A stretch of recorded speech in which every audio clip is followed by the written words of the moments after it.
Greetings, it's New Zealand naturopath Eric, author of Candida Crusher and formulator of the Canxida range of dietary supplements. Thanks for tuning in today. I've been asked by many people in several countries to do a video on how to do a Candida cleanse. What's the best way to rid my body of a yeast infection? How can I clean up my system? How can I get rid of bacteria, parasites? How can I get rid of Candida? So that's what we're going to talk about today. So I'm going to put quite a few elements together for this video, and I think you're going to find it quite informative. And it'll be a video you may want to watch, in fact, once or twice, because there'll be quite a lot of information here for you to take in. So there are essentially three elements to a Candida cleanse. If you want to do it properly, there are three main categories that we're going to talk about. Category one is the diet, what to eat, what to avoid, and special foods. Category two is the lifestyle. And category three are what are the best kind of supplements to take. So let's just go through that step by step and explain to you a little bit about what I think is the best kind of Candida cleanse to do. You may be familiar with my website, yeastinfection.org. If not, please go and have a look at that website. And if you haven't already done my questionnaire, my online questionnaire, I would urge you to do that. To see what kind of level of Candida you've got, if you've got mild, moderate or severe. Thousands of people have already completed this online quiz, and I could easily say it's the world's best online quiz for yeast infection. It cost me a hell of a lot of time and investment to create this quiz, and I think it's the best one around. So if you haven't already completed it, please go to yeastinfection.org and complete that quiz. Okay, so let's talk about the diet as really being the first step. So before we go into taking you off all sorts of kinds of foods, and saying you can't do this and you can't do that, the first thing I like to do is to put a person on a really basic Candida cleanse. So usually for the first 14 days, I get people to clean up their act, for want of a better word. In that 14-day period, I call it the warm turkey period. So cold turkey means you take everything away from people, but warm turkey means you have a softer approach. So for 14 days, we're going to get you to be aware of everything you're eating and drinking. And in that 14-day period, I want you to stop all alcohol. I want you to cut caffeine down to 1 or 2 cups per day max. And generally, a cup of coffee or tea in the morning is okay, providing you don't put sugar in it, of course. So those sorts of drinks are usually okay. In that 14-day period, you're going to have a good look at what kind of takeaway or junk food you eat, what kind of processed foods you eat. You're going to look into your refrigerator and try and get rid of all those bottles and jars with different sauces. Often they contain sugars and molds and all kinds of crap in them. So many people I know have got, containers in their cupboard or refrigerator. There could be jars of jam in there, or, all sorts of sauces, shrimp sauce, chili sauce, tomato sauce. They all need to go, because on a Candida diet, they're not really good foods to have. So that 14-day period is when you're going to make the switch from eating not so good foods to eating a better kind of food. And I think it makes a lot of sense. In my experience, it's not good just to plunge people into a average standard diet and then into a Candida diet. You need to have a transition period. So that's the 2-week period. And you'll be able to read more about that again at yeastinfection.org. Excuse me, about that transition period that's very important to do. Once you've gone through that transition period, it's time to look at what I call the Mevy Diet. Now, the Mevy Diet has been around for a long time now, probably about 40 years. In fact, these sorts of diets have been around before the word paleo diet was invented. These are a high-protein kind of a diet.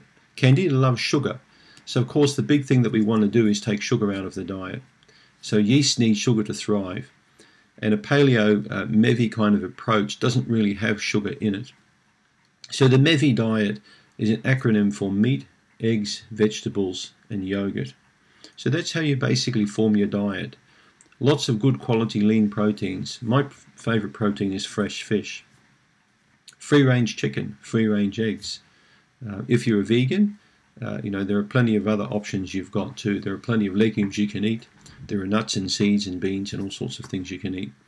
If you are, however, a non-vegan, or you are a meat eater and want to go more into the grain style of, or the legume kind of diet, be aware that the bacteria in your digestive system will not be used to processing those kinds of foods yet, and there could be a lot of flatulence going on and bloating as you have to let your gut get used to these kinds of foods.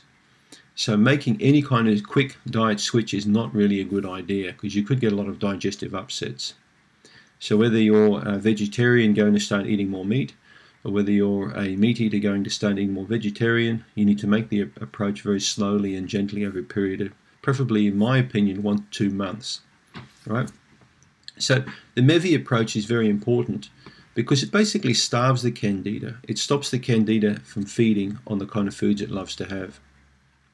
In that Mevy diet approach, I often get asked, how long do I need to do that for? Is it a week? Is it a month? There's no real guidelines here. I generally like to keep people on a Mevy approach for anything from 1 month up to 3 months. But I mean, that's up to you. You could do it for 4 weeks or 6 weeks or 8 weeks if you want. Once you've been through, you've got used to eating this kind of diet, and again, you can read more on yeastinfection.org or in my book, Candida Crusher. Once you're used to this kind of dietary approach, we start moving you into what we call the low allergy diet. So at this stage, we're going to take out the most allergy of all forming foods, like the dairy products, especially cow's milk. I take out bananas, I take out oranges. I make sure that there's no chocolate in the diet, even dark chocolate, 70% cocoa, whatever it is, that's got to go for a while. We take peanuts out.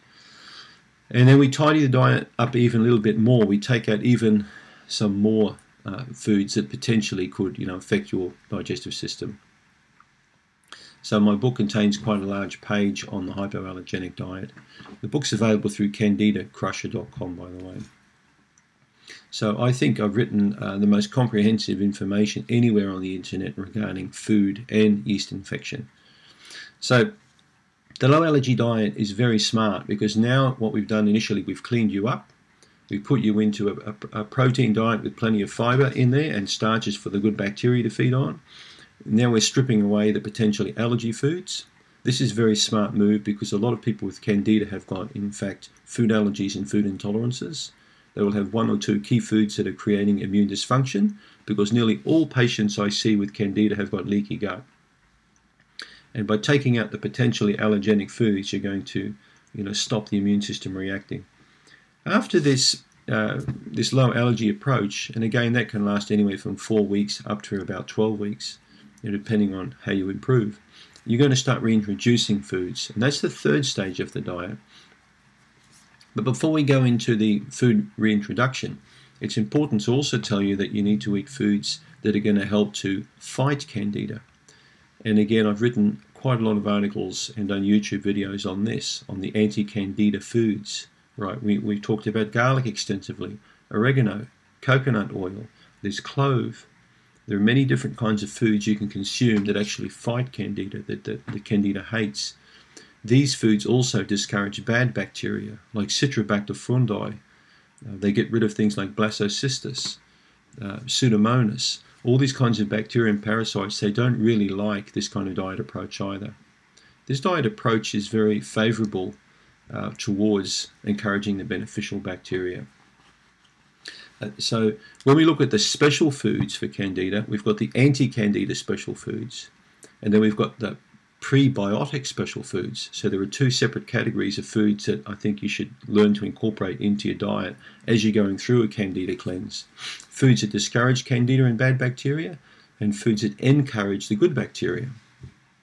Now we call those the FOS and GOS foods. So I've written a whole article on that on ericbacker.com. I think it's part 4 of my alternatives to antibiotics. But I'll explain a little about those FOS and GOS foods right now. So these are special kind of foods that contain sugars called oligosaccharides. Not all sugars are bad for Candida. Oligosaccharides, in fact, are what we call prebiotic foods. And these foods, in fact, encourage the growth of Lactobacillus acidophilus and bifidobacteria. And it's very important for you to understand that you need a lot of these beneficial bacteria to fight Candida. Right, so these beneficial bacteria themselves produce lots of different types of antibiotics in their own right that counter the bad bacteria. Acidophilus also is responsible for the production, for example, particular bifidobacteria for B vitamins and vitamin K. and even folic acid, gets produced by these beneficial bacteria. So these beneficial bacteria are responsible for really powering up your immune system, making you feel very good. I see countless stool reports from Candida patients that show very low levels of beneficial bacteria. So let's look at some of the FOS and GOS foods. There are plenty of them. Foods like Jerusalem artichokes, asparagus, sweet potato, okay? Particularly the darker coloured vegetables like the red ones and the black ones. You can get these dark sort of potatoes in New Zealand called Maori potatoes, or like purple potatoes. You might be able to get them in your country, purpley coloured potatoes. Dark coloured carrots, red carrots, or even purple carrots. Purple cabbage is quite a good one to have. Purple grapes, all these sorts of foods. Now before you start saying, hang on a minute, I can't eat grapes, I can't eat sweet potato, I can't eat this. You can eat these foods, but they have to be introduced at the right time. Okay, grapes are not a food you're going to have in the first several months of yeast infection, but over time you'll be able to eat a couple of grapes. And when I say a couple, I'm talking 3 or 4. I'm not talking about handfuls of grapes. Okay, any large amount of foods, regardless, of what kind of sugars they've got in them, are going to upset your digestive system until you can get used to them. So when it comes to the FOS and GOS foods, you have to introduce them slowly. A lot of vegetables contain FOS and GOS, and even the root vegetables like sweet potato contain them. Now, I don't generally always take out pumpkin and sweet potato and squash and sweet corn and peas from somebody's diet in the Mevy stage. I only do that if they've got a seriously bad Candida infection. If they've had it for years, they've had years of antibiotics, they've had years of brain fog. If they're a category 3 patient, like a really bad patient, then I may take out these starchy vegetables for the first 2 or 3 weeks. But then I generally will slowly reintroduce them. It's not good to take people off all starches and grains because they get bored with their diet and they lose too much weight. And I'm not a fan of anti-gluten, anti-wheat, anti-rye, anti-oats, anti-everything. So I don't like being the food police to my patients. I was in the first several years of my practice, and I found that it pissed off too many people, and a lot of people didn't come back. And a lot of patients will end up gravitating towards their own diet down the track anyway, so regardless of what you say. So remember the special foods, the FOS and the GOS foods. You can read a bit more about that on ericbacker.com. So that sort of constitutes the diet. The diet is the easy part of the Candida approach. The hard part is the lifestyle, okay?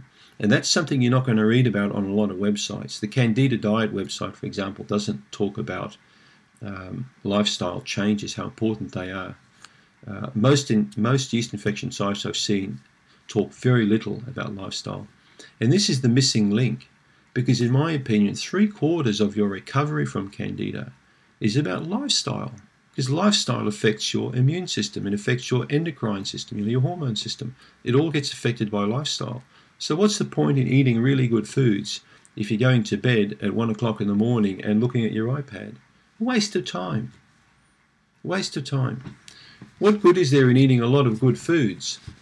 If you have living in a situation with bad relationship or a lot of stress hanging over your head, high mortgage stress or something like that, waste of time eating good food. So let's look at some lifestyle points here. The work-life balance is very important. So many people today have got blurred boundaries. They work for too long, too many hours. They don't take enough time out. I've spoken about this at length on other videos too, that people often go from one screen to another screen. They'll go from their work computer, they'll go at home, they'll spend more time on their mobile phone or on their electronic device or on their computer, right up until when they go to bed. And when they go to bed, they take the device to bed with them. So there's no balance there. You need a clear demarcation between working and not working. You need what's called leisure time or relaxation time, and that's really missing today.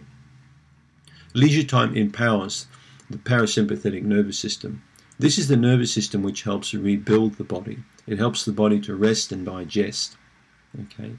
The activating system, or the sympathetic nervous system, is a system we use during the day, and this empowers us and gets us up off our feet, doing things and thinking about things. That's the sympathetic nervous system. It activates all our organs. The parasympathetic helps to calm and slow down and rebuild.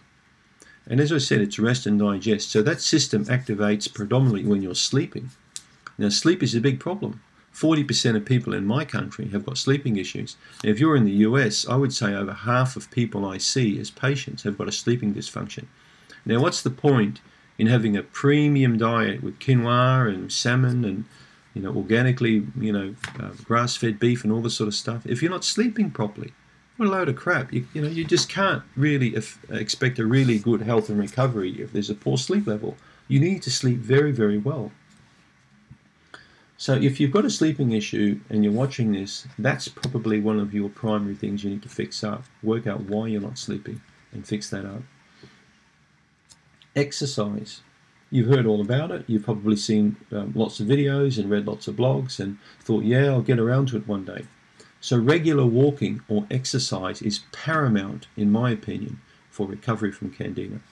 Right? Everything improves when you exercise regularly. So if you're not doing it now, you need to start doing it.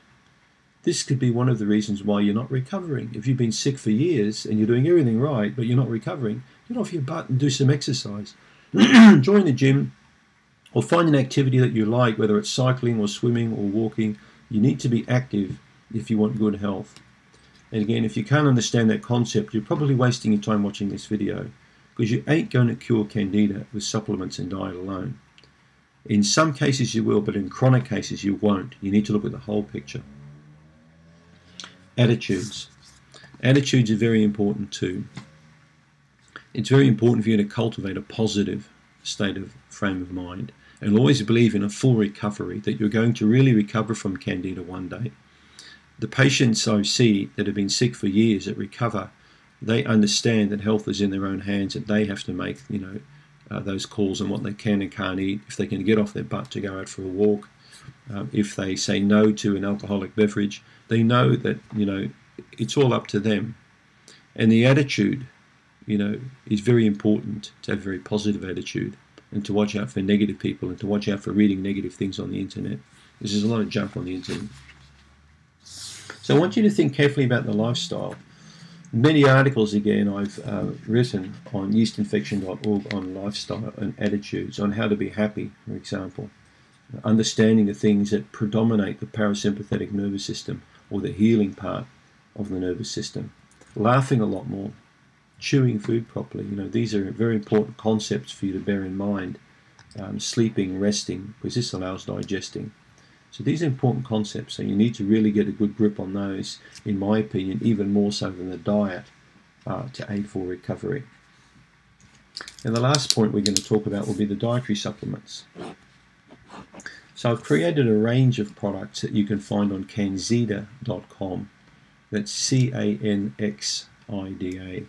So the Canxida supplements were created because I've been using supplements for patients now for over 20 years in my clinic, and realised that there are a lot of problems with many of these dietary supplements. They weren't performing the way I like them to, and many patients were aggravating on all kinds of supplements that I used. So I thought it's time to make my own products and to make them to my standards, to use the best quality raw materials in the exact proportions. And I did that. And so far 2 products have been created. One's called Canxida Remove, and the other one is called Canxida Restore. Canxida Remove is proven to be a difficult product to manufacture. It's not easy.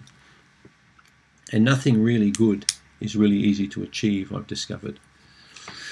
So our first batch sold out very, very quick, and we had incredibly good feedback on it. Our second batch is almost produced now, but we're waiting for one of the raw materials. So Canxida Remove, in my opinion, is the premium antifungal, antibacterial, anti-parasite product made yet. That you won't find anything like this anywhere else on the internet. So it's quite a unique product in that I've tried to select the best herbal medicines that really target Candida, but also ones that are quite specifically target many different kinds of parasites and bacteria. So it's a very broad spectrum product that really helps to cleanse the bacteria and fungus from the mouth right through, to the back passage. It cleans everything up. It's also made in a sustained release form, So the tablet takes about 3 to 4 hours to break down in the gut. So what you're going to find is by taking this product 2 to 3 times per day, you're going to have a long kill range. So it's going to be able to wipe out bugs over a prolonged period of time. And that product should always be taken with food, and preferably anywhere from 1 up to 6 months.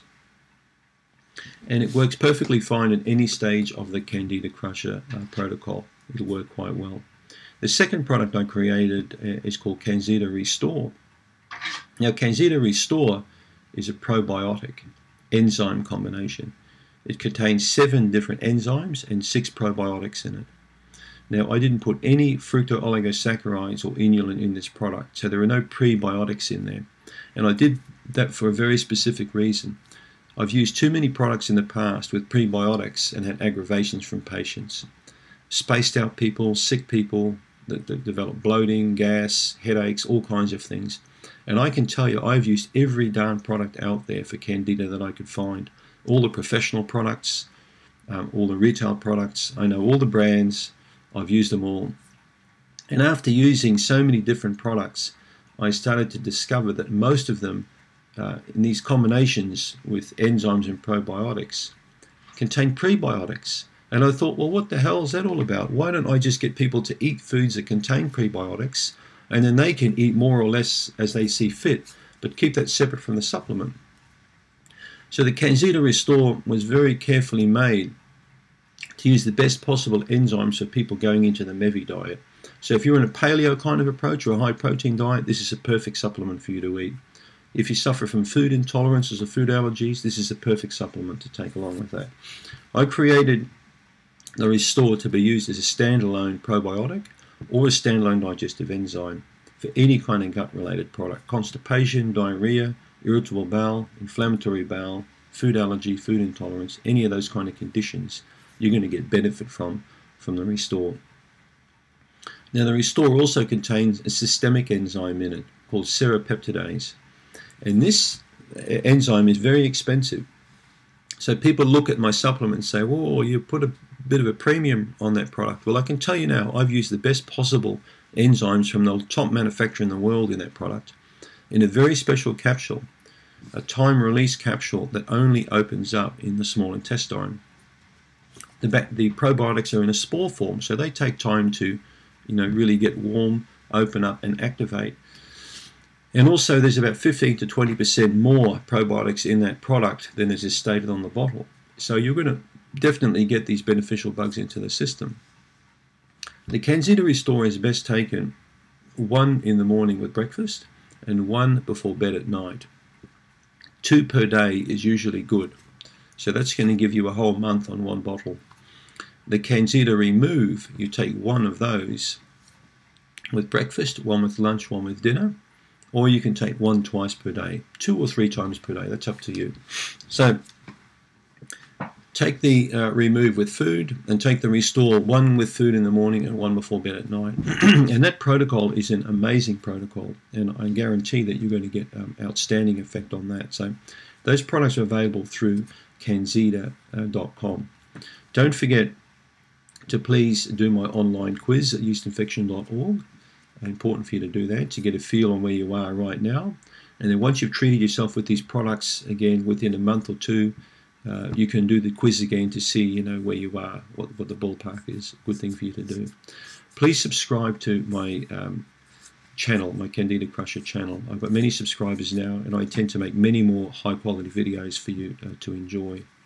And please keep emailing your questions through so I can respond to those questions as well. Thank you so much for the comments I've been receiving. It's been fantastic. So I hope this has been an informative video today, and I've covered most of the points. Thank you very much.